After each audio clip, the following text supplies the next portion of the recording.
Hello guys, this is BK Mathur, mathematics teacher. 11th class mathematics के अंदर total 16 chapter हैं। हर chapter में से कुछ ना कुछ कंटेंट को हटाया गया है, तो रियली आपको बेनिफिट होने वाला है या फिर आपको कुछ नुकसान भी हो सकता है। तो फायदे नुकसान दोनों मैं आपको इस वीडियो के अंदर बताने वाला हूं। जिसने मेरा चैनल अभी तक सब्सक्राइब नहीं किया है, I request please subscribe the channel and share with your friends. तो गाइज मैं आपको दोनों चीजें बताऊंगा, फायदे और नुकसान, चैप्टर बाय चैप्टर सारे कंटेंट बताने वाला हूं। प्लस जो बच्चे आईआईटी के लिए तैयारी करेंगे या जो 12th क्लास का पर्सपेक्टिव है उसके एंगल से भी मैं आपको बताऊंगा कि इस टॉपिक को हटने से आपको 12th में प्रॉब्लम आएगी या नहीं आएगी, आपको करना चाहिए या नहीं करना चाहिए। तो आइए स्टार्ट करते हैं। Also please subscribe my channel guys. सबसे पहला टॉपिक आता है आपका सेट, चैप्टर नंबर फर्स्ट। इसके अंदर से देखिए 3 चीजों को हटाया गया है। पहला है डिफरेंस ऑफ सेट, यानी a माइनस बी और b माइनस ए, ठीक है। दूसरा है कॉम्प्लीमेंट ऑफ सेट। कॉम्प्लीमेंट का मतलब a complement that is universal minus A, b complement that is universal minus B. Complement जैसे ही हटेगा इसका मतलब डिमॉर्गन लॉ भी हट चुका है, ठीक है। प्रॉपर्टीज ऑफ कॉम्प्लीमेंट हट चुकी है। अगर मैं बात बोलूं तो ऑपरेशन ऑफ सेट यानी एक्सरसाइज 1.4 का डिफरेंस हट गया है। बाकी 1.4 का रिमेनिंग पोर्शन अभी भी सिलेबस के अंदर है। 1.5 पूरी तरह से डिलीट हो चुकी है, एक्सरसाइज 1.5। लेकिन ये जो कॉम्प्लीमेंट है ये आपको आना चाहिए, क्योंकि 11th क्लास के अंदर एक टॉपिक आता है प्रोबेबिलिटी, चैप्टर नंबर 16, वहां पर इसका यूज होगा और 12th क्लास के अंदर प्रोबेबिलिटी में भी इसका यूज होगा। तो ये आपको आना चाहिए, इसको छोड़ने से कोई बेनिफिट नहीं है। बेशक 11th मैथ्स में ना आए, लेकिन आपको अगले चैप्टर के लिए इसका यूज करना पड़ेगा। चैप्टर नंबर 2 आता है गाइस। चैप्टर नंबर 2 में Cartesian product up to 3 level को हटा दिया गया है। जैसे एक सेट दिया होता था A, तो आपको बोलता था A क्रॉस A निकालो, वो चीज हट चुकी। या फिर 3 सेट की कार्टेशियन प्रोडक्ट हट गई है। नेक्स्ट है sum, difference, product and quotient of function. 2 function आपको दिए होते थे fx और gx, आपको बोलता था उनको प्लस करो, माइनस करो, डिवाइड करो, मल्टीप्लाई करो, वो टॉपिक हट गया है। पूरी बुक में सिर्फ 2 ही क्वेश्चन ऐसे थे जो सम, डिफरेंस, प्रोडक्ट, क्वोशिएंट पर थे। तो उन 2 क्वेश्चन को हटाने से कोई बेनिफिट नहीं हुआ। चैप्टर नंबर 2 पूरा का पूरा आपके सिलेबस के अंदर अभी भी अवेलेबल है, राइट। थर्ड नंबर पे आता है ट्रिग्नोमेट्री फंक्शन, चैप्टर नंबर 3। इसके अंदर स्टूडेंट को फायदा हुआ है। एक्सरसाइज 3.4 पूरी तरह से डिलीट कर दी गई है, जर्नल सॉल्यूशन। लेकिन एग्जाम पॉइंट ऑफ व्यू से तो 11th में इंपॉर्टेंट नहीं रही, 12th क्लास के पॉइंट ऑफ व्यू से टॉपिक अभी भी इंपॉर्टेंट है और कंपटीशन के पॉइंट ऑफ व्यू से भी टॉपिक अभी भी इंपॉर्टेंट बना हुआ है। आप मेरी रिकमेंडेशन पे इस टॉपिक को जरूर सीख के चलें, बेशक एग्जाम में ना आए।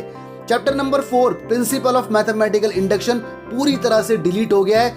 मात्र एक एक्सरसाइज इस चैप्टर के अंदर थी, सिर्फ एक एक्सरसाइज, वो इसके अंदर से हट चुकी है। तो स्टूडेंट को एक चैप्टर का फायदा होगा, लेकिन केवल एक एक्सरसाइज का। ये ज्यादा इंपॉर्टेंट चैप्टर भी नहीं था, इसके हटने से आपको फायदा हुआ, अच्छा हुआ।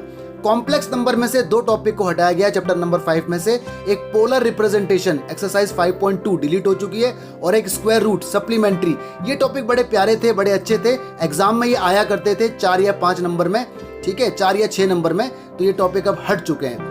लीनियर इनइक्वालिटीज चैप्टर नंबर 6 कुछ भी नहीं हटा, पूरा चैप्टर एज इट इज है, ठीक है। Chapter number 7 permutation and combination, इसके अंदर डेरिवेशन ऑफ फॉर्मूला, एनपीआर और एनसीआर, परम्यूटेशन और कॉम्बिनेशन का जो फॉर्मूले का डेरिवेशन था वो हट गया है। ये तो पहले भी एग्जाम में नहीं आता था, तो मतलब फॉर्मेलिटी हुई है, कुछ भी नहीं हटा, पूरा का पूरा चैप्टर है। चैप्टर नंबर 8 बायनोमियल, पूरा चैप्टर हटा दिया गया है। बायनोमियल डिस्ट्रीब्यूशन केवल 2 एक्सरसाइज इसके अंदर हुआ करती थी, लेकिन अब ये हट चुका है, आपको करने की जरूरत नहीं है। फिर भी आपको इसकी नॉलेज होनी चाहिए, क्योंकि कंपटीशन में ये टॉपिक आता है, तो कंपटीशन पॉइंट ऑफ व्यू से टॉपिक आपको आना चाहिए। हालांकि 12th क्लास में इसका कोई यूज नहीं है। 9 चैप्टर है सीक्वेंस एंड सीरीज, इसके अंदर एक्सरसाइज 9.4 को हटा दिया गया है। तो 9.4 को हटाने से ज्यादा कोई नुकसान नहीं हुआ, ठीक है, ज्यादा कोई बेनिफिट नहीं हुआ इनफैक्ट, क्योंकि बड़ी बड़ी एक्सरसाइज अभी भी आपके सिलेबस के अंदर है, तो इजी वाली एक्सरसाइज को हटा दिया गया है, ठीक है। चैप्टर नंबर 10 स्ट्रेट लाइन आता है, इसके अंदर सप्लीमेंट्री हट गई है। सप्लीमेंट्री मतलब जो चीज सिलेबस में बाद में ऐड हुई थी उसे हटाया गया है। एक्सरसाइज पूरी एज इट इज अभी भी बनी हुई है। चैप्टर नंबर 11 आता है कॉनिक सेक्शन, इसके अंदर कुछ भी नहीं हटा, जो वर्ड प्रॉब्लम है बस वो हटी है, यानी अभी भी ये चैप्टर पूरी तरह से अवेलेबल है, फॉर्मेलिटी हुई है। चैप्टर नंबर 3D, इसके अंदर कुछ नहीं हटा, पूरा चैप्टर अभी भी है। चैप्टर नंबर 3 नहीं, चैप्टर नंबर 12 है ये 3D, ये पूरा का पूरा अभी भी अवेलेबल है, ठीक है। इसके बाद चैप्टर नंबर 13 आता है लिमिट्स एंड डेरिवेटिव, इसमें से भी कुछ नहीं हटाया गया, इसको हटा ही नहीं सकते थे, क्योंकि limits and derivative 12th class में बहुत ज़्यादा यूज होने वाला है। तो गाइस चैप्टर नंबर 10 जो स्ट्रेट लाइन था वो बहुत बड़ा चैप्टर है, अभी भी पूरा सिलेबस के अंदर बना हुआ है। चैप्टर नंबर 14 आता है मैथमेटिकल रीजनिंग। ये 2 मिनट का चैप्टर है, 2 मिनट के अंदर आप इस चैप्टर को सीख सकते थे, इसको हटा दिया गया है। तो ये चैप्टर पहले भी एग्जाम में नहीं आता था, कुछ स्कूल वाले तो इसे पहले से ही कोर्स से हटा दिया करते थे, तो इसको हटाने से या ना हटाने से कोई फर्क नहीं पड़ा। अगला आता है स्टैटिस्टिक्स एंड प्रोबेबिलिटी। तो गाइस स्टैटिस्टिक्स में से आपके सामने हटाया गया है analysis of frequency distribution with equal mean with different variances. इसको हटाने से कोई बेनिफिट नहीं हुआ, पूरा का पूरा है। थ्योरेटिकल चीजें हटने से मैथ्स में कोई बेनिफिट नहीं होता।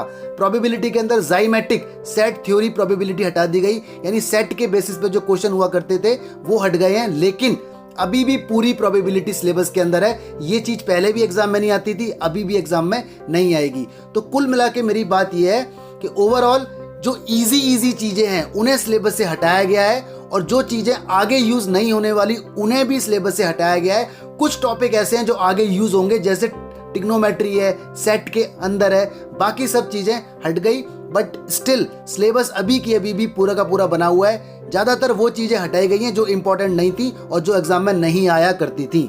तो guys this was my analysis for deletion of mathematics from 11th class.